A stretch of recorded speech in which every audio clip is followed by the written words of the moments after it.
এখন স্বামীজির ভক্তিযোগ বিষয়টি আমরা বেশ কয়েক সপ্তাহ ধরে বা কয়েক মাস ধরে বলা ভালো আলোচনা করছি, যেখানে স্বামীজি ভক্তির বিভিন্ন বিষয় নিয়ে আলোচনা করেছেন। সেই বিষয়গুলোই আমরা এক একটি করে আলোচনা করছি। মোটামুটি আমরা এখন এই ভক্তিযোগের একেবারে প্রায় শেষের দিকে এসে গেছি, যেখানে ভক্তিযোগের যে ভগবত প্রেমের বর্ণনা মানবীয় ভাষা, এই অধ্যায়টি আলোচনা হচ্ছিল, যেখানে ভক্তির প্রকারভেদ নিয়ে আলোচনা করা হয়েছে। অর্থাৎ যে মানবীয় ভাব, যে ভাবগুলোর সঙ্গে শান্ত, দাস্য, বাৎসল্য ইত্যাদি যায়, এগুলোকেই আমরা ঈশ্বর প্রেমের সোপান রূপে ব্যবহার করছি। অর্থাৎ আমরা যখন সমাজবদ্ধ মানুষ হিসেবে নিজেরা সমাজে রয়েছি, যেখানে বিভিন্ন সম্পর্কের মধ্যে আমরা রয়েছি, তখন আমরা সেই সম্পর্কগুলোকেই ঈশ্বর প্রেমের সোপান হিসেবে ব্যবহার করছি। অর্থাৎ আমরা যখন মানবীয় ভালোবাসা যেমন বুঝি, সেই ভালোবাসার স্তর থেকেই যদি আমাদের যাত্রা হয় ঈশ্বরীয় প্রেমের দিকে, তাহলে নিশ্চয়ই এই ভাবগুলো সেখানেও প্রযুক্ত হতে পারে। অর্থাৎ যে ভাবের দ্বারা আমরা এই সমাজে নানা সম্পর্কের মধ্যে থাকি, সেগুলোকেই আমরা ব্যবহার করছি ঈশ্বরীয় প্রেমের ক্ষেত্রে। এবং যেখানে এই বিষয়গুলো আলোচনা হচ্ছিল, শান্ত, দাস্য, সখ্য, বাৎসল্য, এবং তার অবশেষে যেটি, অর্থাৎ একেবারে পঞ্চম যেটি, সেটি হচ্ছিল যে মধুর ভাব। এবং এই মধুর ভাব নিয়ে আলোচনা এর আগের দিনও হয়েছিল, তারই পরবর্তী অংশ আজ আমরা আলোচনা করব। এখন মধুর ভাবের আলোচনাতে স্বামীজি যে কথা বলছেন, যে আসলে এখানে এই মধুর ভাবটি হলো যেন সমস্ত ভাবের একটি সমষ্টি স্বরূপ। আগের যে সমস্ত ভাব, শান্ত, দাস্য, বাৎসল্য, সখ্য বলা হলো, এই সমস্ত ভাবেরই একটা পূর্ণ রূপ যেন এই মধুর ভাব। মধুর ভাবের মধ্যে আসলে এগুলো সবই রয়েছে। বলছেন, আমরা জগতে যত প্রকার প্রেম দেখিতে পাই, তাহা লইয়া আমরা অল্পাধিক পরিমাণে খেলাই করিতেছি। স্বামীজি খেলা শব্দটি প্রয়োগ করছেন, যে আমরা জগতে যত রকম প্রেম দেখতে পাচ্ছি, সেগুলো নিয়ে আমরা কম বেশি যেন খেলাই করছি। কেন খেলা বলা হচ্ছে? তাহলে খেলা আমরা কখন করি? খেলা মানে একটা নকল জিনিস, যে জিনিসটি আসলে নয়, অথচ সেটা আমরা করছি। আমরা বাচ্চাদের দেখব কি খেলছে, তারা একজন বউ সেজেছে, একজন স্বামী সেজেছে, সংসার খেলা চলছে। আসলে এটা তার নকল একটা সংসার, যেন সে সেখানে কারোর স্ত্রী হয়েছে, তার একজন স্বামী আছে, এইসব নিয়ে মজার মজার খেলা হয়। এই যে খেলা, তার মানে বাস্তবিক সেটা নয়, অথচ যেন একটা খেলা হচ্ছে, সেটাকে একটা অনুকরণ সেখানে রয়েছে। এই কথাটি এখানে স্বামীজি বলছেন, যে জগতে যত রকমের প্রেম দেখা যায়, সেগুলো আমরা এক এক রকম তার নাম দিই, এক এক রকম তার ধরন হয়। এইরকম যত রকমই হোক, বলছেন আসলে এটা অল্পাধিক পরিমাণে খেলাই করিতেছি। তার মানে মূল জিনিসটা থেকে যেন খানিকটা নকল করছি আমরা। এই যে নকল, এটা বলছেন ভগবানই সেগুলির একমাত্র লক্ষ্য। তাহলে আমরা নকল করছি যখন, তখন একটা আসল সামনে রয়েছে, সামনে একটা সম্পূর্ণ রূপ রয়েছে, তাকেই আমরা যেন নকল করছি। তো বাচ্চারা যখন খেলা করছে, সেখানে দেখবেন একটা পুতুলকে নিয়ে সে নিজের ছেলের মতন তাকে কোলে করে নাচাচ্ছে ইত্যাদি ইত্যাদি। তার মানে কি এখন তার ছেলে নেই, সে সন্তান কি জানে না, কিন্তু তার অনুরূপ একটা খেলা সে খেলছে। ঠিক সেই রকম বলছেন, মানুষ আসলে এই জগতে যা কিছু করে চলেছে, স্বামী পুত্র স্ত্রী কন্যা নিয়ে, এটাকে আমাদের ঠিক খেলা মনে হয় না, কিন্তু স্বামীজি বলছেন এটাও একরকমের খেলা। কোন দৃষ্টিকোণ থেকে? না, ঈশ্বরীয় প্রেমের দৃষ্টিকোণ থেকে এটিও একটু খেলা। কারণ এইগুলোর প্রধান লক্ষ্যই হচ্ছে ভগবত প্রেম, ভগবানই হচ্ছে এগুলোর লক্ষ্য, এটাই হচ্ছে আসল। আর এগুলোর তার যেন একটা নকল মহড়া হচ্ছে। মূল একটা কিছু করতে গেলে তার আগে আমরা রিহার্স করি না, এটা যেন একটা রিহার্স হচ্ছে, মানে এটা করতে করতে আপনি আমি যেন একটা প্রস্তুত হয়ে যাচ্ছি। তারপরে সত্যি সত্যি যেদিন ভগবত প্রেম আসবে সেদিন যেন আমরা তৈরি হয়ে গেছি, এটাই হচ্ছে ব্যাপার।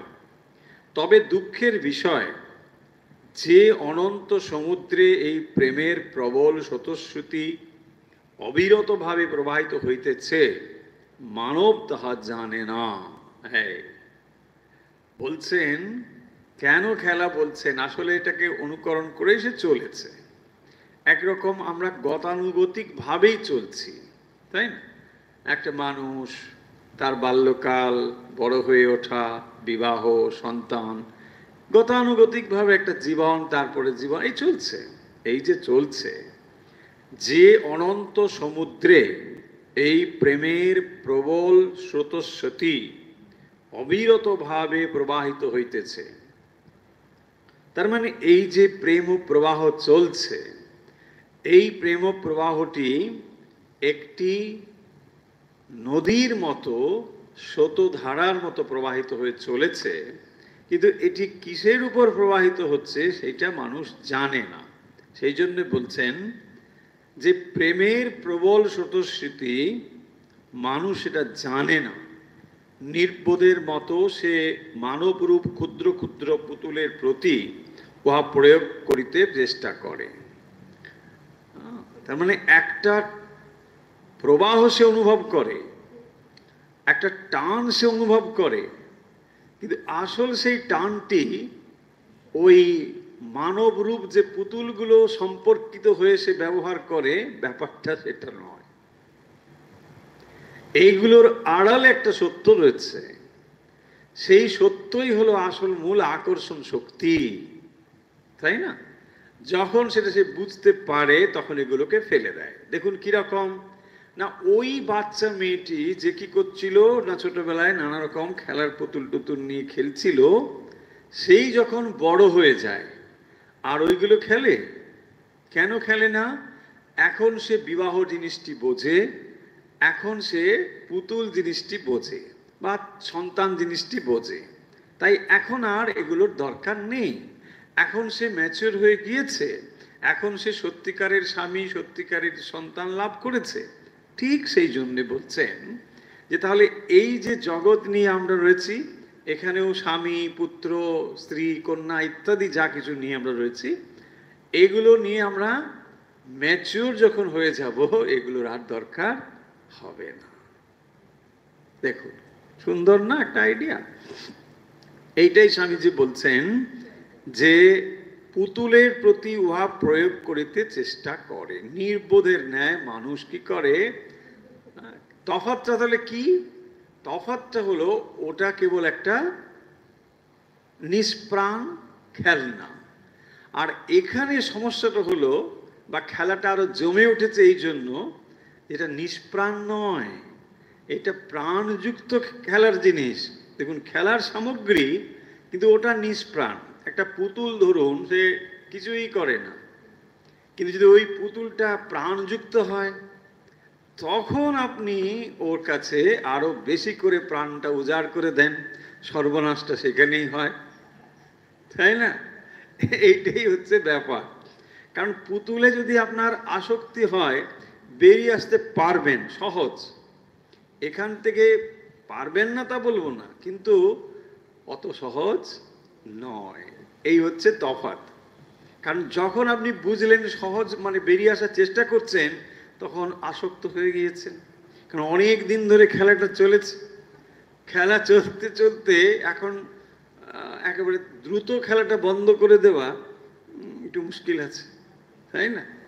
সেই জন্যেই খেলাটা মনে হয় না, চলছে তো চলুক, আর কি হবে, এইভাবেই আমাদের আসলে চলতে থাকে। মানব প্রকৃতিতে সন্তানের প্রতি যে প্রবল স্নেহ দেখা যায়, তাহা কেবল একটি সন্তানরূপ ক্ষুদ্র পুতুলের জন্য নয়। আচ্ছা, পরের আইডিয়া।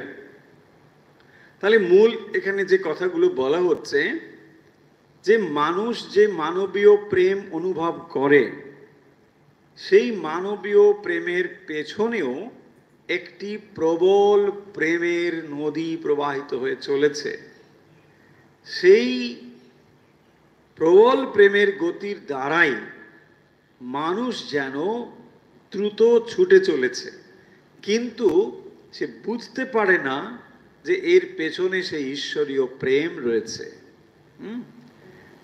তাহলে মানুষের প্রেরণা শক্তি, ছুটে যাওয়া, গতিময়তা, যা কিছু, সমস্ত কিছুর পেছনে রয়েছে এই ঈশ্বরীয় প্রেমের প্রবল প্রবাহ। সেই প্রবাহই আসলে আমাদেরকে দ্রুত সেই লক্ষ্যের দিকে নিয়ে চলেছে, জ্ঞাত অথবা অজ্ঞাত সারে। এবং সেখানেই আমরা কি করছি না, নানা রকম সম্পর্কের সঙ্গে এগুলোকে বলা হচ্ছে না মানুষরূপ ক্ষুদ্র ক্ষুদ্র পুতুলের প্রতি যে আমাদের যে ভালোবাসা, এগুলো অনেকটা পুতুলের মতো, সেইগুলোকেই আমরা ব্যবহার করে যাচ্ছি। খানিকটা যান্ত্রিকভাবে, খানিকটা আসক্তিভাবে আমরা এটা করে চলেছি। এবারে যেটি স্বামীজির এই পয়েন্টটা বুঝলাম, নেক্সট পয়েন্ট বলছেন, মানব প্রকৃতিতে সন্তানের প্রতি যে প্রবল স্নেহ দেখা যায়, তাহা কেবল একটি সন্তান রূপ পুতুলের জন্য নয়। মা সন্তানকে প্রবলভাবে ভালোবাসে, ঠিক, কিন্তু কখনোই মায়ের সম্পূর্ণ পুত্র স্নেহ ওই একটি সন্তানকে অবলম্বন করে হতে পারে না। কেন বলছেন দেখুন, যে তাহা কেবল একটি সন্তান রূপ ক্ষুদ্র পুতুলের জন্য নয়। যদি তুমি অন্ধভাবে ওই একটি মাত্র সন্তানের উপরিতা প্রয়োগ করো, তবে সেজন্য তোমাকে বিশেষ কষ্ট পাইতে হইবে। দেখুন স্বামীজি কবে এই কথাগুলো বলছেন, কারণ এগুলো আসলে চিরন্তন সত্য। আমরা বুঝতে পারি অথবা না পারি। কেন আমরা বুঝতে পারি না? যখন আমরা খেলার সঙ্গে মেতে গেছি, তখন এই চরম সত্যগুলো আর আমাদের দৃষ্টিগোচর হয় না। তখন মনে হয় এই কথাগুলো খানিকটা মিথ্যে বা বাড়াবাড়ি টাইপের। আর যদি কখনো সত্য হয়, ওই সন্ন্যাসীদের পক্ষে হয়তো এটা হতে পারে, কিন্তু তা নয়। আধ্যাত্মিক জীবন সন্ন্যাসীর জন্য একরকম, আর গৃহীর জন্য আর এরকম, তা তো হবে না। সত্য সত্যই। তাই বলছেন, যদি তুমি যদি তুমি অন্ধভাবে ওই একটি মাত্র সন্তানের উপরিতা প্রয়োগ করো, তোমাকে কষ্ট পাইতে হবে। তার মানে কি? দেখুন, আমরা বোর্ডে কতগুলো কথা লিখেছি, বিশেষ করে 3টে পয়েন্ট লেখা হয়েছে, যা আজকের আলোচনার খানিকটা সারাংশও বলতে পারে। প্রথমে লেখা হচ্ছে, সমস্ত প্রেমের লক্ষ্য হলেন ঈশ্বর। ভগবানই হচ্ছেন সমস্ত প্রেমের লক্ষ্য। কারণ যখন ওই শিশু খেলা করে, খেলার সামগ্রী নিয়ে, পুতুল নিয়ে, তখন সত্যিকারের সম্পর্ক তার লক্ষ্য থাকে।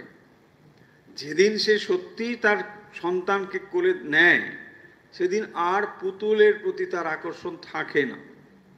ঠিক একই রকমভাবে মানুষ যত সময় পর্যন্ত না সত্যস্বরূপ ভগবানকে দর্শন করতে পারছে, তত সময় তার এই সমস্ত ভালোবাসাগুলো থাকছে। অর্থাৎ এগুলো প্রেমের একটা বহিঃপ্রকাশ, কিন্তু পরিণতি নয়, পরিণতি সম্পূর্ণ ঈশ্বরকে কেন্দ্র করে। তাই দেখবেন দ্বিতীয় পয়েন্টে আমরা বলছি যে যখনই বেষ্টি প্রেম, এইটি কিন্তু সমস্ত দুঃখের কারণ। বেষ্টি প্রেম সমষ্টি প্রেমের থেকে নিজেকে বিচ্ছিন্ন করে দেয়। মানে কি, ওই কথা এখানে বলা হচ্ছে। দেখুন, বলছেন মা যখন তার একটি সন্তানকে ভালোবাসে, তার সমস্ত ভালোবাসা সন্তানের সঙ্গেই কেন্দ্রীভূত হয়, তাকেই সে ভালোবাসছে। কিন্তু বলছেন যে তাকে কষ্ট পেতে হবে। কেন না, তার যে ভালোবাসা তা যেন ওই একটি সন্তানে সম্পূর্ণ প্রযুক্ত হয় না। অর্থাৎ মাতৃহৃদয় যেন একটি সন্তানকে ভালোবেসে পূর্ণ হতে পারে না, তার অন্তরে যেন এখনো আরো পুত্র স্নেহ অবশিষ্ট থাকে, প্রচুর পরিমাণে থাকে। তাহলে ভাবুন এইটি কেন থাকে। আপনি হয়তো এর উত্তর নেই, বলছে তাহলে কি কতগুলো সন্তান নেবে, হাজার সন্তান? এটা উত্তর নয়। উত্তরটা হচ্ছে তার ভেতরে যে মাতৃ স্নেহটা রয়েছে, এইটা হচ্ছে অনন্ত। সেই মাতৃ স্নেহ কেবলমাত্র ওই একটি পুতুলকে আশ্রয় করে খানিকটা হয়তো উৎসারিত হয়, কিন্তু তাতে আবার সম্ভাবনা প্রবল থাকে দুঃখ আসবার। কারণ এটাই হচ্ছে প্রকৃতির নিয়ম, যে যখন সমষ্টিকে বাদ দিয়ে আপনি বেষ্টিতে ভালোবাসা কেন্দ্রীভূত করছেন, বেষ্টি মানে কি, একজন দুজন, এই সংক্ষিপ্ত ছোট ইউনিট, তখনই দেখবেন এটা আঘাত হয়ে আসবে। আর সেটা সাধারণত আসক্তি রূপেই প্রকাশ পায়। এই হচ্ছে মানে কেন্দ্রীভূত প্রেমের সেটি দোষ বা দূষিত হয়ে যায়। যে প্রেম উদার ভাব নিয়ে আসে, যে প্রেম সর্বভূতে ভালোবাসার কথা বলে, সেই প্রেম যখন বেষ্টিতে কেন্দ্রীভূত হয় তখন সেটি দূষিত হয়ে যায়। তখন সেটা সংক্ষিপ্ত হয়ে গেল, ছোট হয়ে গেল। তাই এখানে বলছেন যে তোমাকে বিশেষ কষ্ট পাইতে হইবে, সেজন্য তোমাকে বিশেষ কষ্ট পাইতে হইবে। কিন্তু ওই কষ্টবোধ হইতেই তোমার এই বোধ আসিবে, তোমার ভেতরে যে প্রেম আছে তাহা যদি কোনো মনুষ্যে প্রয়োগ করো, তবে শীঘ্র হোক বা বিলম্বে হোক মনে দুঃখ বেদনা পাইবে। কি বলছেন, যে এই যে কষ্টবোধ হইতেই তোমার এই বোধ আসিবে, তোমার ভেতরে যে প্রেম আছে তা যদি কোনো মনুষ্যে প্রয়োগ করো, তবে শীঘ্র হোক বা বিলম্বে হোক মনে দুঃখ বেদনা আসবে। তাহলে এই যে বেষ্টি প্রেম, যার পরিণতি দুঃখ, বলছেন এইটা আসলে তখনই সে কি করবে না, সেই প্রেম পুরুষোত্তম ভগবানের দিকেই প্রযুক্ত হবে। তাহলে এই যে বাধাপ্রাপ্ত হয়ে দুঃখ অনুভব করা, এটাও যেন খানিকটা স্বাভাবিক ব্যাপার। আর এইটা হলেই একমাত্র তখন সমস্ত প্রেমের যে উৎস পুরুষোত্তম ভগবান, তার দিকে এটা যাবে। এবং সেখানে বলছেন যার বিনাশ নেই, যার কখনো পরিবর্তন নেই, যার প্রেম সমুদ্রে জোয়ার ভাটা নেই, তখনই সেই দিকে যাবে। তাহলে আসলে এই যে সম্পর্ক, এই যে স্ত্রী পুত্র ইত্যাদিটা কেন, আমাদেরকে পরিণত হওয়ার জন্য। অন্তত আধ্যাত্মিকভাবে আমরা যদি পরিণত না হই, ম্যাচিওর না হই, তাহলে আমরা জীবনের উচ্চতর মাত্রা গ্রহণ করতে পারি না। সেই কারণের জন্যই দেখবেন এগুলো একটা পুতুল খেলার মতো। আর এই পুতুল খেলাতে যখন আপনি কষ্ট পাবেন, এবং এটা পাবেন নিশ্চিত, হ্যাঁ, বলছেন বেষ্টি প্রেম আপনাকে দুঃখই নিয়ে আসবে। কারণ আপনি কি করেছেন, সমষ্টি থেকে সেটাকে কেন্দ্রীভূত করে দিয়েছেন। আর এই কেন্দ্রীভূত প্রেম কিভাবে বেরোবে সেটা আসক্তি। তাকে আমরা যেমন ভাষায় প্রয়োগ করি না কেন, কাব্যিক ভাষায় আপনি কি বলবেন, আরে বাপ রে বাপ, সে মানে কি ভাষা সেখানে রয়েছে, তার কথা আর নাই বা বললাম, তাই না? গল্প উপন্যাস আপনি যদি পড়েন, সেখানে দেখবেন মানে কবি যা সত্য নয় আপনাকে ঠিক সেই পথে নিয়ে যাচ্ছে। মানে কি সে একেবারে স্বর্গের কাছাকাছি, বলে না স্বর্গ টর্গ চাই না, এমন দেখবেন সেখানে মানে বর্ণনা করা হচ্ছে। স্বর্গ টর্গ বলে কিছুই হয় না, ওসব ভ্রান্ত, এই তো আমার স্বর্গ। মানে অলরেডি ডাইলটেড, ফিনিশড। ভাবুন, অলরেডি কবি ফিনিশড, তার পাঠককেও তিনি শেষ করতে চান। ডাইলটেড, ফিনিশড। এই হচ্ছে আমাদের পরিণতি, তাই না? মরিতে চাই না আমি সুন্দর ভুবনে, কেন? বলছে মানবের মাঝে আমি বাঁচিবারে চাই। কেন? কি দরকার? তার মানে এদের প্রতি তুমি আসক্ত হয়ে আছো, সেখানেই রয়েছে দেখবেন। বলছেন সহস্র বন্ধন মাঝে রইব মুক্তির স্বাদ। কেন বন্ধন মাঝে? কেন বন্ধনটা ভালো লাগে, তাই না? দেখুন এইভাবে মানে অনেক রকম ব্যাপার রয়েছে। ফলে আমি কিন্তু ভাববেন না যে রবীন্দ্রনাথকে ছোট করছি, তার সৃষ্টি মহান, কিন্তু এই জায়গাগুলো তার সঙ্গে এই আধ্যাত্মিকতার যে মূল জায়গাটি ডিফার করে যাবে, ডিফার করতে বাধ্য, কারণ দৃষ্টিভঙ্গি ডিফার তো হবেই।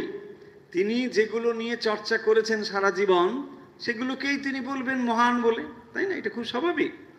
এতে তার কোনো কোনো মানে তার প্রতি অশ্রদ্ধা দেখানো হচ্ছে তা না, জিনিসটি আমাদের জানতে হবে। তাহলে এখানে দেখুন স্বামীজি যে কথাটি বলছেন, যে যখনই কোনো প্রেম সমষ্টি থেকে বেষ্টিতে কেন্দ্রীভূত হবে, সেটা পরিণামে দুঃখ নিয়ে আসবে। সেই জন্যই তো হয় দেখবেন মা কাঁদতে বসে, ছেলেটা না আর সেরকম নেই, হয় না? হ্যাঁ সেরকম, বিয়ের আগে কি ভালো ছিল। আর একটা কথা শুনুন, একজন মা সেদিন এসেছে, বলছে না মানে কি কথা, কি হয়েছে আপনি এত কষ্ট? না সে বিদেশে চলে গেছে। গেছে ভালো না, বিয়ে হয়ে গেছে। আচ্ছা বিয়ে হয়েছে ভালো। বলছে না ও ওকে খেতে দেয় না। কে খেতে দেয় না? না তার স্ত্রী তাকে খেতে দেয়। আরে দেয় কি না দেয় আপনি অত ভাবছেন? বলছে না ও না, আমি না খেতে দিলে খেত না, আমি না খাওয়া। কি আসক্তি দেখুন, এটা আসক্তি নয়। আপনি এটাকে বলবেন যেভাবেই পুষ্পায়িত করুন না কেন, যে না ওটা মানে অত্যন্ত সুন্দর, কি মাতৃপ্রেম বিগলিত, আরে বাবা রে বাবা, হয় না? এরকম এরকম অনেক মা আছেন। কিরকম ভালো অথবা মন্দ হতে পারে আপনারা যা বিচার করবেন, বিচার করার পাত্র আমি নই। সেখানে দেখবেন ছেলেটা তাকে কিছুতেই পছন্দ করে না, ছেলেটা তাকে হয়তো মানে একেবারে মারতেই যাচ্ছে এরকম, অথচ মা ওই ছেলেটাকে কোনোভাবেই কিছু বলতে পারছে না, এতটা স্নেহ দুর্বল। এটা স্নেহ দুর্বলতা। প্রয়োজন হলে আপনাকে আঘাত করতে, যেমন তোর প্রকৃষ্ট উদাহরণ হয়ে আছে ওই ধৃতরাষ্ট্র, তাই না? তিনি জানতেন দুর্যোধনের সমস্ত ব্যাপার স্যাপার, কিছুতেই সেখানে বলতে পারছে সত্যটা কি। যখনই পড়ছে না না দুর্যোধন এরকম করতে পারে না, দুর্যোধন আমার একবারে দুধের ছেলে, এইসব ব্যাপার। ফলে এইগুলো তো রয়েছে। তার মানে কি, কথা মূল হলো যে যখনই প্রেম বেষ্টিতে সীমাবদ্ধ হচ্ছে, মা যখন তার সন্তানকে ভালোবাসে দেখবেন অন্য সন্তানকে তো তার সেই ভালোবাসাটা নেই, নিজের প্রতি রয়েছে। তার মানে এখানেও আত্মপর বিভেদ রয়েছে। আমার নিজেরটা, এটা আমার, ওটা আমার নয়, তাই না? ওটা যাক যেদিকে যায় যাক, ওটার জন্য আমার মাথা ব্যথা নেই, এটার জন্য আমার মাথা। দুটোই সন্তান। ভাবুন, মা ওকে বিপদের মুখে ফেলে দিয়ে হয়তো একে রক্ষা করে বুকে জড়িয়ে নিয়ে আসবে, আসবে তো, কেন করবে? আরে ও তো সন্তান। এই হচ্ছে ব্যাপার, যেখানে তার মানে বেষ্টিতে যখনই কেন্দ্রীভূত হচ্ছে, সেটি কিন্তু পরিণামে দুঃখ নিয়ে আসবে। এখন কথা হলো, এটাই হচ্ছে মানবীয় প্রেম, এই পর্যন্তই যায়। এটাকে খারাপ কিছু ভালো কিছু বলা হচ্ছে না, কিন্তু এটা তাহলে কি হবে? পরিণামে এটা আসলে দুঃখ নিয়ে আসবে, আর এই দুঃখই মানুষকে ম্যাচিওর করবে। ব্যাপার হচ্ছে এখানে। তখনই অ্যাকচুয়ালি আপনি এই প্রেমের যে উৎস, যেখান থেকে এটা আসছে, তখন আপনি ওখানেই যাবেন। তার মানে ধরুন আমরা যদি এরকম একটা এক্সাম্পল ব্যবহার করি, ধরুন জল একটা মূল মানে মানে মানে মানে পাত্র থেকে জলটা নলবাহিত হয়ে আসছে, বড় একটা পাত্র থেকে জলটা মানে ওখানে সঞ্চিত হচ্ছে, ওখান থেকে নলবাহিত হয়ে জল আসছে। আপনি এখানে ট্যাপ থেকে জলটা নিচ্ছেন, এই ট্যাপ থেকে যে জলটা নিচ্ছেন এটি যেন এই জাগতিক সম্পর্কের মতো। আসলে ভাবছেন ট্যাপেই জল আছে, ট্যাপ খুললেই জল পাই, কিন্তু ট্যাপ খুললে জল পান কারণ এটি যুক্ত আছে একটি বড় পাত্রের সঙ্গে, তাই না, বড় রিজার্ভারের সঙ্গে যুক্ত আছে। তো যখন ওইখানে সংযুক্তিটা আপনি জানতে পারবেন তখন আপনি বুঝবেন আরে ওটা না থাকলে কি এখানে ট্যাপে জল আসবে? হ্যাঁ, তাহলে আমাকে যেতে হবে ওখানে। এই তবেই আপনি তখন আপনার মানে দৃষ্টিটা খুলে যাবে। বলছে না না না না না, এ হবে না। তার মানে জাগতিক যত সম্পর্ক আছে দেখবেন সব পরিণামে আপনাকে অপূর্ণতার ধারণা দেবে। আমি স্ত্রীকে ভালোবেসেছি কিন্তু আমি পূর্ণ নয়। স্বামী সেও ভাবছে যে আমি, স্ত্রী ভাবছে আমি স্বামীকে ভালোবেসেছি, তার ভেতরেও দেখবেন অপূর্ণতার ভাব তৈরি হচ্ছে যে না ঠিক আছে কিন্তু আমি যেন ঠিক যা চেয়েছিলাম তা পেলাম না। তার মানে অপূর্ণতার বোধ স্বামী অথবা স্ত্রী, পুত্র অথবা কন্যা, মাতা অথবা পিতা উভয় ক্ষেত্রে এটা থাকছে, একটি অপূর্ণতার ভাব তার ভেতর। যদিও সে জাগতিকভাবে যতদূর ভালোবাসা যায় তা ভালোবাসলো বা বেসেছে, তবুও তার ভেতরে একটা অপূর্ণতার ভাব থাকবে, কারণ এই সমস্ত ভালোবাসার উৎস হচ্ছেন ভগবান। তো যত সময় পর্যন্ত সে ভগবানকে না ভালোবাসতে পারছে তত সময় কখনোই সে পূর্ণতা পাবে না। হ্যাঁ, এই হচ্ছে ব্যাপার। সেই জন্যই বলা হচ্ছে যে এই পূর্ণ প্রেম যেখানে উৎস, তার বিনাশ নেই। দেখুন এই প্রেমের মধ্যে কি আছে? বিনাশ আছে, হাহুতাশ আছে, সন্তান হারানোর দুঃখ আছে, স্ত্রী পুত্র প্রিয়জন হারানোর বেদনা রয়েছে, তাই না? কারণ এটা কি হবে? বিনাশশীল। যে পুতুলটাকে আপনি বুকে জড়িয়ে ধরেছিলেন এক সময়, সে পুতুলটা যে আজ নেই আর ভেঙে গেল, তাহলে কি হবে? দুঃখ হবে কি না? দুঃখ হচ্ছে। কিন্তু ওই পুতুলটাই তো ভালো যেটা কোনোদিন ভাঙবে না, যার কোনো পরিণাম প্রাপ্ত হওয়ার নেই। ছেলেটা আজ ছিল এরকম, কেমন হয়ে গেল? কেমন হওয়ার কিছু নেই। ভগবান সর্বদাই একরকম, তাই না? তার ভেতরে কোনো পরিণাম প্রাপ্তি নেই। তিনি একরকম ছিলেন, এখন আর একরকম হয়ে গেছে। হ্যাঁ, সন্দেশ দিয়েছিলাম যখন ড্যাপ ড্যাপ করে দেখেছে, আর এখন যেই মানে একটু কি মুকুলদানা না হুকুলদানা দিয়েছি ব্যাস, আর তাকাই না। সেদিন দেখলাম ভগবান মানে মায়ের হাসি হাসি মুখ, কেন না ভালো সন্দেশ কিরকম হাসি হাসি বুঝি। হ্যাঁ, মানে নিজের হাসিটি আর কিছু। কাপড় পরে মাকে কি কাপড়, সুন্দর কাপড়।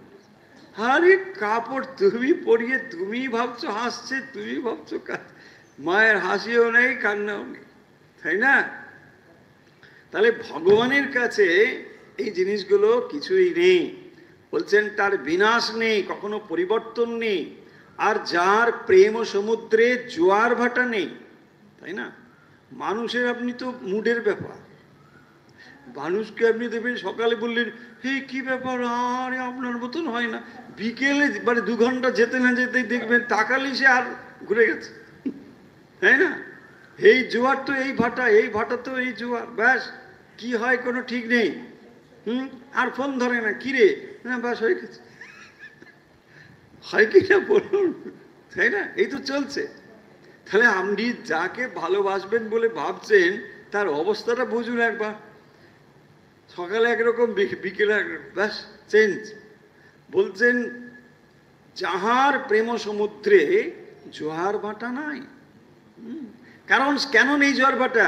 স্বার্থ নেই। যে মানুষের ভেতরে যে স্বার্থ রয়েছে, ভগবানের ভেতরে যে স্বার্থ নেই, তাই না? সেই জন্যই তো জোয়ারও নেই, ভাটাও নেই। প্রেম যেন তাহার প্রকৃত লক্ষ্যে উপনীত হয়, যেন উহা ভগবানের নিকট পৌঁছায়, যিনি প্রকৃতপক্ষে প্রেমের অনন্ত সমুদ্র স্বরূপ, প্রেম যেন তাহারই নিকট পৌঁছায়। সকল নদী সমুদ্রে গিয়া পড়ে, একটি জলবিন্দুও পর্বত গাত্র হইতে পতিত হইয়া নদীতে থামিতে পারে না। ওই নদী যত বড়ই হোক না কেন, অবশেষে সেই জলবিন্দু কোনো না কোনো রূপে সমুদ্রে যাইবার পথ করিয়া লয়। হ্যাঁ, একটা এক্সাম্পল, উপমা দিচ্ছেন। তাহলে জলবিন্দু, বর্ষার জল সমুদ্রের পাহাড়ের উপর পড়েছে, গড়িয়ে গড়িয়ে আবার সে নদীতে গিয়ে পড়ল, কিন্তু সেই জলবিন্দুর লক্ষ্য কি? সমুদ্রের সঙ্গে সংযুক্ত হওয়া। তুমি তাকে আটকে রাখতে পারবে না।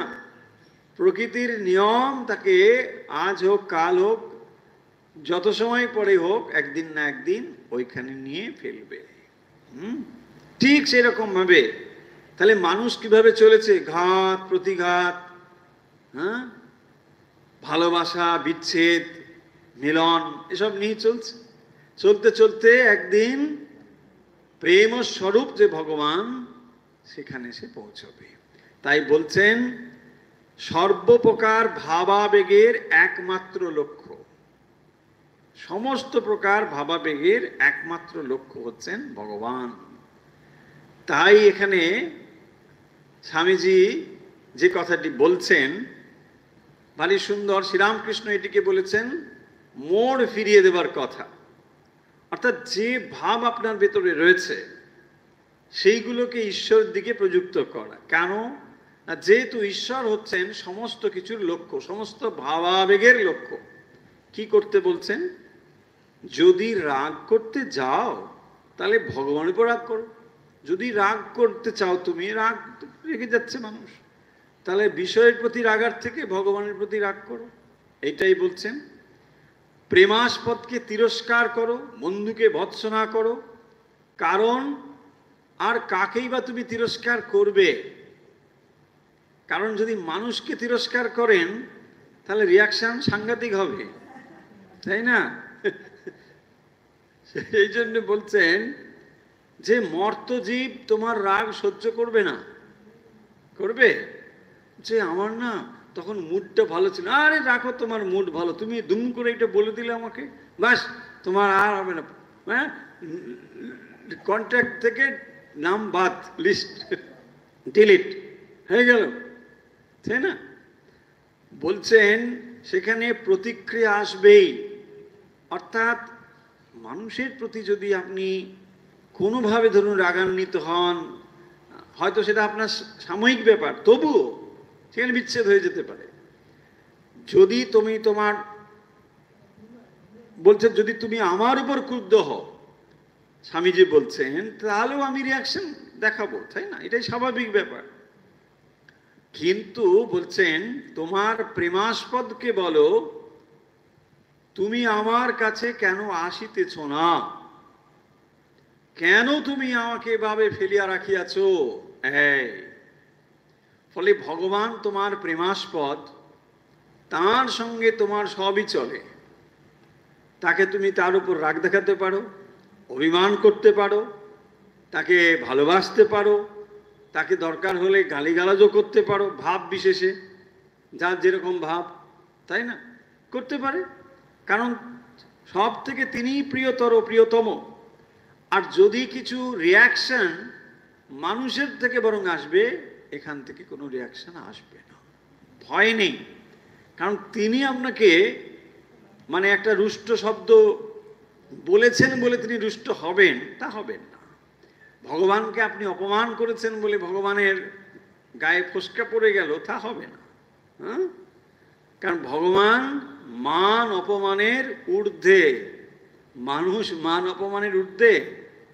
একবার দেখুন করে কি অবস্থা হবে, তাই না?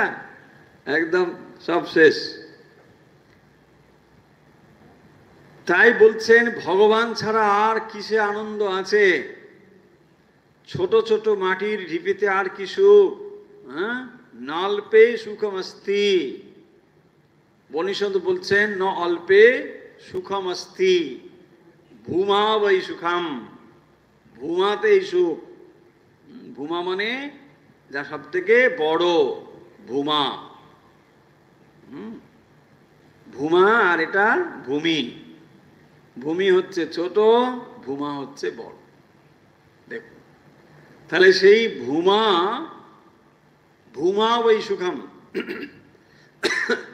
সুখ হচ্ছে সব থেকে যেটা বড়, বড় কিছুতেই সুখ, অল্পে সুখ নেই। অনন্ত আনন্দের ঘনীভূত ভাবকেই অন্বেষণ করিতে হইবে। তাহলে বলছেন অনন্ত আনন্দের ঘনীভূত ভাব, তাকেই অন্বেষণ করতে হবে। ভগবানই এই আনন্দের ঘনীভূত ভাব। তাহলে সমস্ত আনন্দের ঘনীভূত ভাবই হচ্ছেন ভগবান।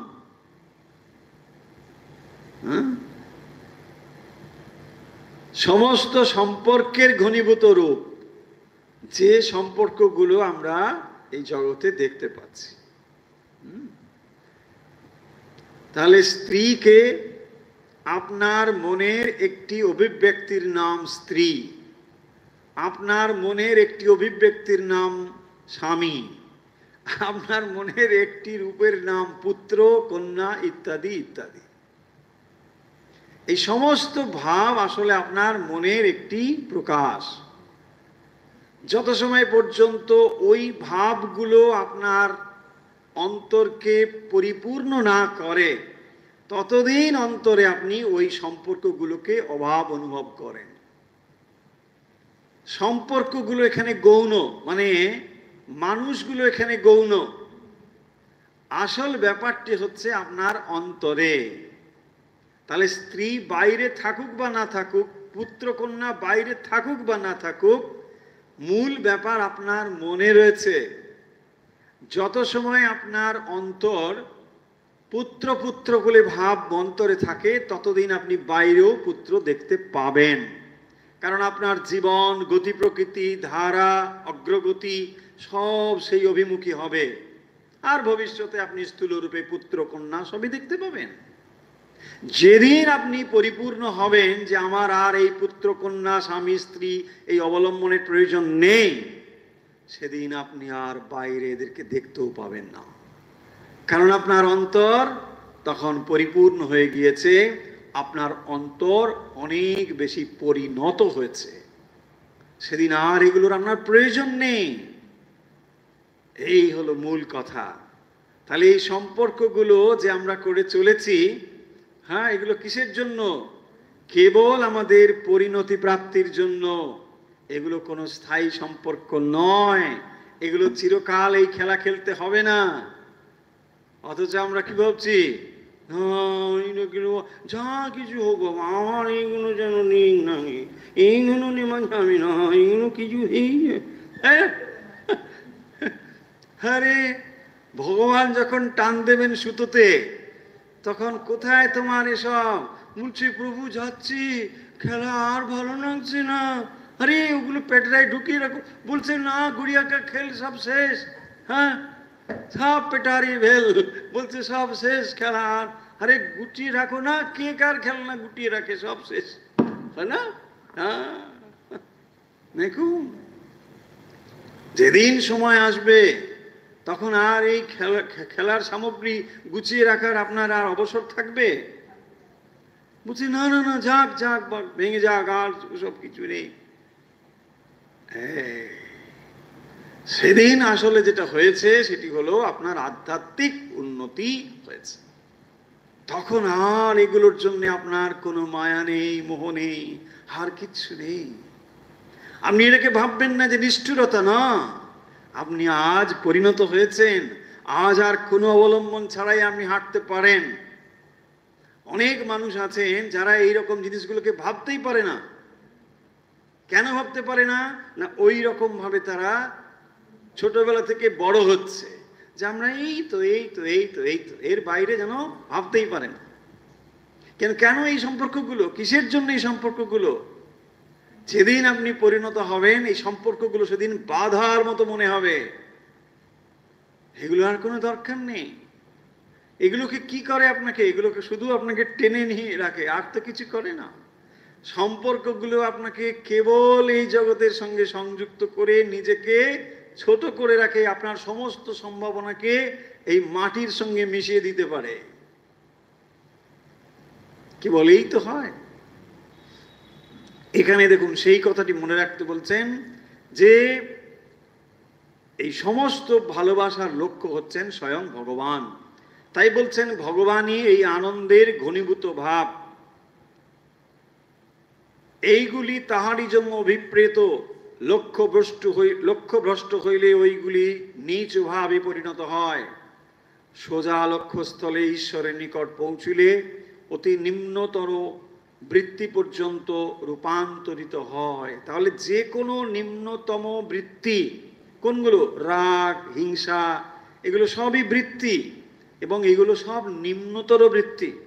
এগুলো যদি ঈশ্বরের ভাবে প্রযুক্ত হয়, ঈশ্বরের দিকে নিয়ে যায়, এই বৃত্তিগুলো তখন আর এই রকম নিম্নতর থাকে না।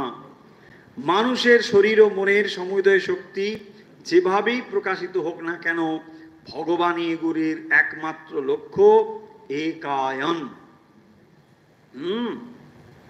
একায়ন মানে অ্যাকচুয়ালি এটি সংস্কৃত শব্দ। ইয়ান, এক ইয়ান, ইয়ান মানে হচ্ছে পথ, একায়ন।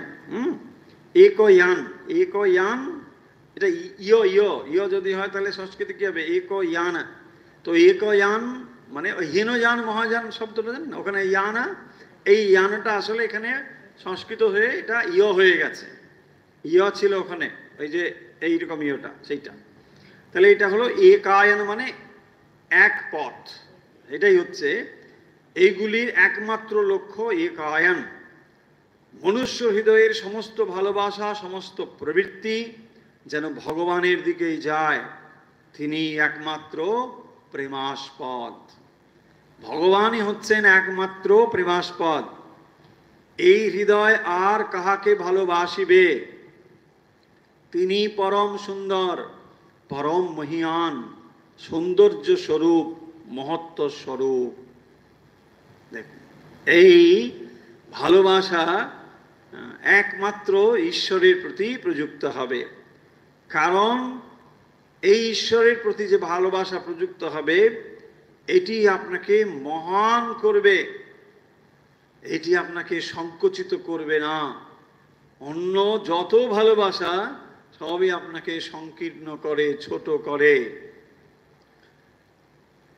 তাহা অপেক্ষা সুন্দর জগতে আর কে আছে?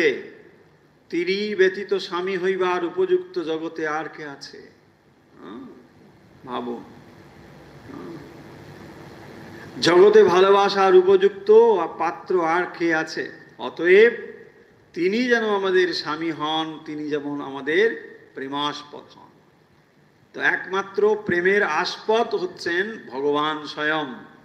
তাই সমস্ত প্রেমের লক্ষ্য হওয়া উচিত ভগবান। এই যে মানবীয় ভাষায় ভগবত প্রেমের বর্ণনা, যেখানে মধুর ভাবের কথা বলা হচ্ছে, যা হলো সমস্ত ভাবের পূর্ণ সংমিশ্রণ।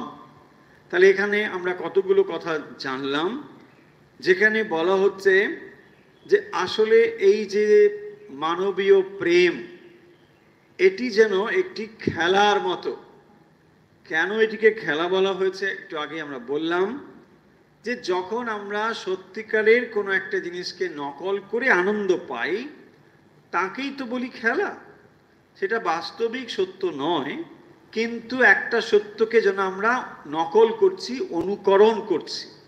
ঠিক সেরকমভাবে এই যে মানুষরূপী পুতুলগুলোর সঙ্গে আমরা সম্পর্কিত হয়েছি, স্ত্রী, পুত্র, কন্যা ইত্যাদি নামে এই সমাজ একটা বন্ধন, সমাজ একটা সৃষ্টি করেছি।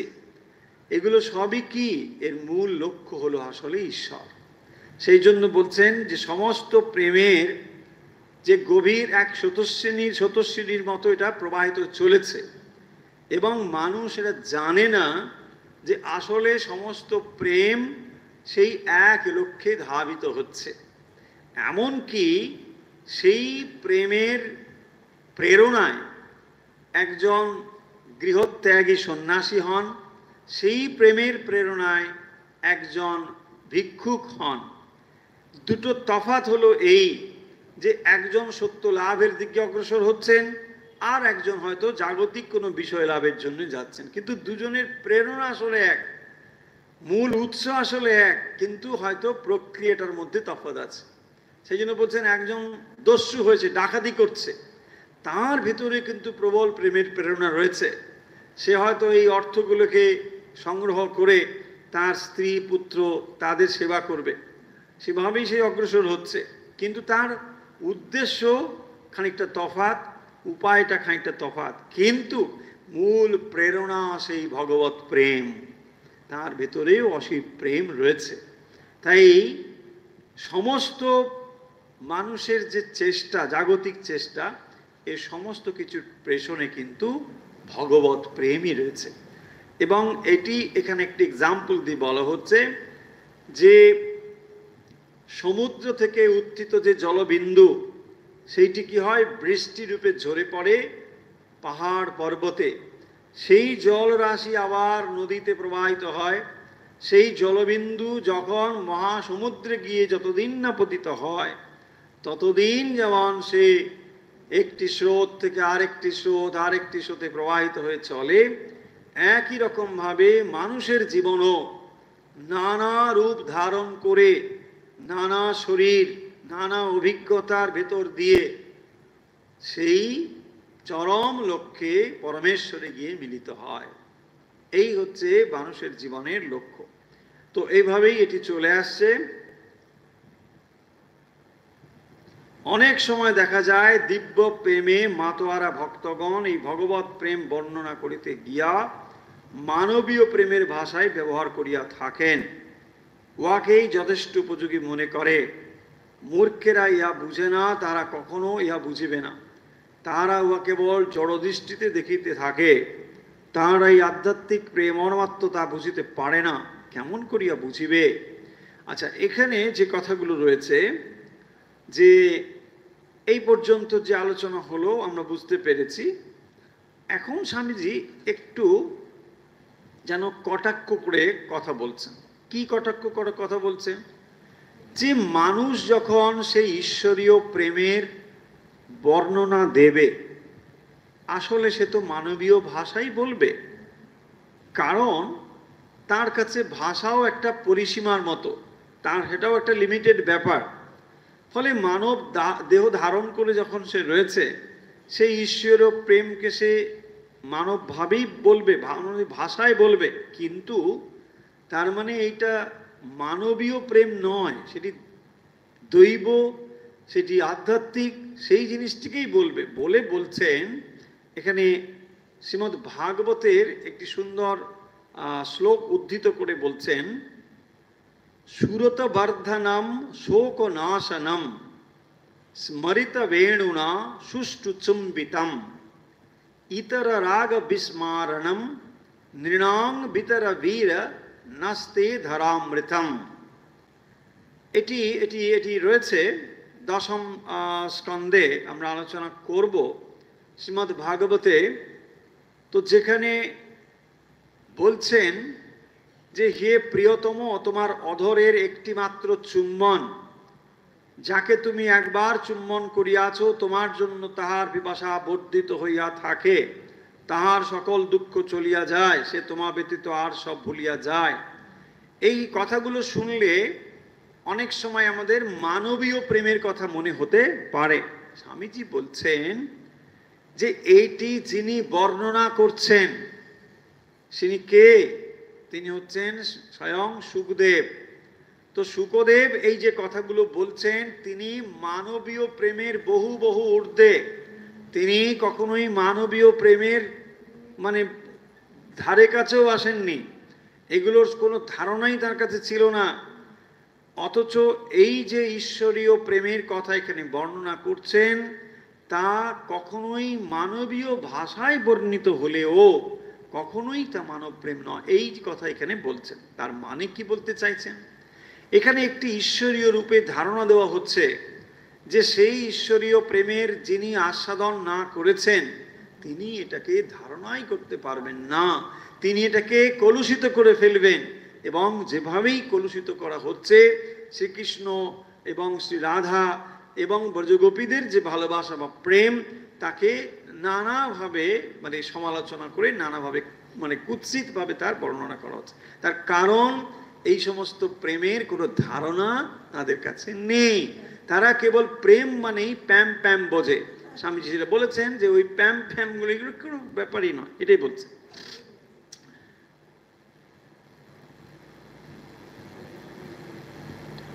তাহার সমুদয় প্রকৃতি পরিবর্তিত, হ্যাঁ, ভগবান যাহাকে একবার তার অধরামৃত দিয়া কৃতার্থ করিয়াছেন, তাহার সমুদয় প্রকৃতি পরিবর্তিত হইয়া যায়, তাহার পক্ষে জগৎ অন্তর্হিত হয়, তাহার পক্ষে সূর্য চন্দ্রের আর অস্তিত্ব থাকে না, সমগ্র জগৎ প্রপঞ্চ সে এক এক অনন্ত প্রেমের সমুদ্রে বিগলিত হইয়া যায়, ইহাই প্রেমোন্মত্ততার চরম অবস্থা। তাহলে প্রেমোন্মত্ততা জিনিসটি কি সেইটি এখানে খানিকটা দেওয়া হয়েছে। শ্রীমদ্ ভাগবতে ব্রজগোপীরা যখন শ্রীকৃষ্ণের আহ্বানে মানে বংশীর শব্দের আহ্বানে, বংশী কেবল শব্দ শুনেছে, তো তাতেই তারা দেহবোধ পরিত্যক্ত হয়ে চলে গিয়েছেন, স্থান ভুলেছেন, কাল ভুলেছেন, পাত্র ভুলেছেন, অবস্থান ভুলেছেন, সমস্ত ভুলে চলে গিয়েছেন। ভাবুন যে ঈশ্বরীয় প্রেমের আকর্ষণ শক্তি কি প্রবল, যে এটিকে অনুভব করেছে তাকে এটা বোঝানো অত্যন্ত কঠিন।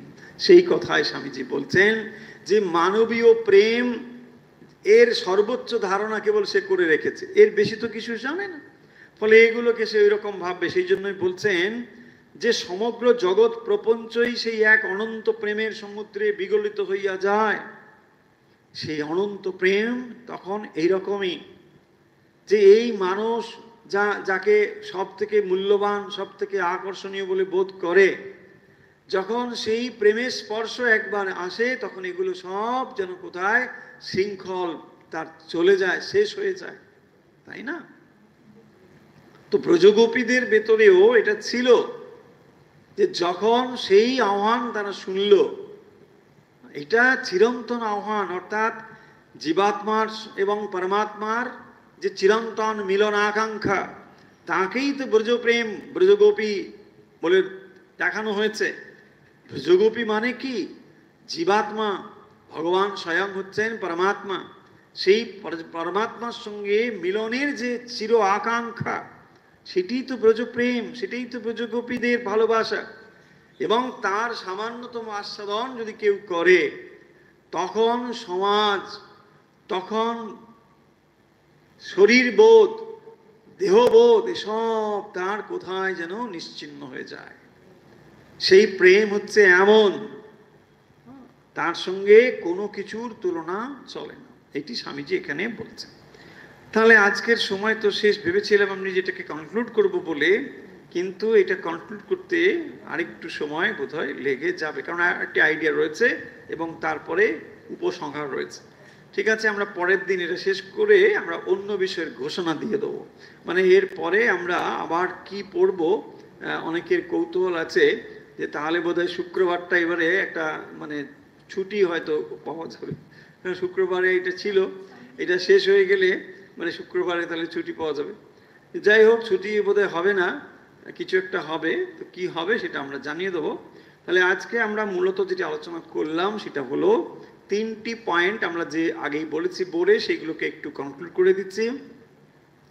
শান্ত, দাস্য, সখ্য, বাৎসল্য এবং মধুর ভাব, এইগুলোই নিয়ে আমরা মানবীয় প্রেমে, মানবীয় ভাষা, দৈব প্রেমের যে বর্ণনা, সেইগুলোকে আমরা দেখতে পাচ্ছি। এখানে 5টি ভাব এর কথা বলা হয়েছে। অন্যান্য ভাবগুলো আমরা এর আগের দিন আলোচনা করেছি। এখন আমরা যেটি আলোচনা করছিলাম সেটি মধুর ভাব। তো এই মধুর ভাব আসলে কি না, সমস্ত ভাবের যেন একটা সংমিশ্রণ। এবং এখানে কি বলা হচ্ছে, সমস্ত প্রেমের লক্ষ্য হচ্ছেন স্বয়ং ঈশ্বর, ভগবানই হচ্ছেন সমস্ত প্রেমের উৎস।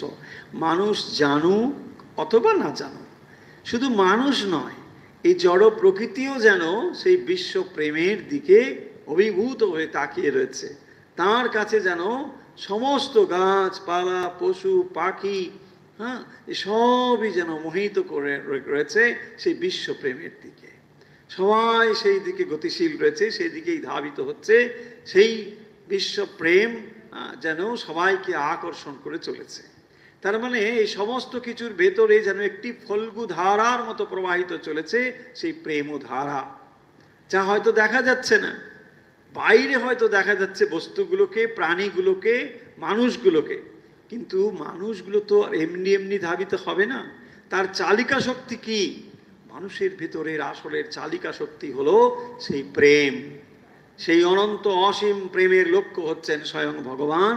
তিনি যেন অপেক্ষা করছেন সমস্ত যাত্রা, সমস্ত যে যে গন্তব্য, সেই গন্তব্যের প্রান্তে যেন তিনি অপেক্ষা করে আছেন। আমরা যেন একটা একটা করে পথ অতিক্রম করে ঠিক তাঁরই দিকে অগ্রসর হয়ে চলেছি। তাহলে মহাযাত্রী আমরা, ভগবান যেন সমস্ত যাত্রার অন্তিমে অপেক্ষা করে আছেন, এবং তিনি হচ্ছেন আসলে এই প্রেমের আকর্ষণী শক্তি, যে প্রেম আপনি আমি অন্তরে আকর্ষণ বলে, কর্মচঞ্চলতা বলে অনুভব করে থাকি। দ্বিতীয় পয়েন্টটি হলো যে বেষ্টি যদি আমাদের এই প্রেমের লক্ষ্য হয়, প্রেম যদি বেষ্টিতে কেন্দ্রীভূত হয়, তার দুঃখ নিয়ে আসে। তাহলে সমস্ত দুঃখের হেতু আমরা কি বলি? প্রেম। আসলে প্রেম যদি কেন্দ্রীভূত হয় কোথায়? বেষ্টিতে, তাহলে সেটা কি হবে? তাহলে সেই প্রেমটি আসলে কন্টামিনেটেড হয়ে যাবে, তার মানে দোষযুক্ত হয়ে যাবে। কি দোষযুক্ত হবে? সমষ্টিকে আপনি বেষ্টিতে বেঁধে ফেলেছেন। তাহলে যাকে আপনি বাঁধতে পারেন না, যেটা অসীম অনন্ত, তাকে আপনি একটা ছোট্ট পাত্রে যেন মানে বেঁধে ফেলেছেন। তা এইটাই হচ্ছে দোষ। আর তার পরিণতি কি হবে?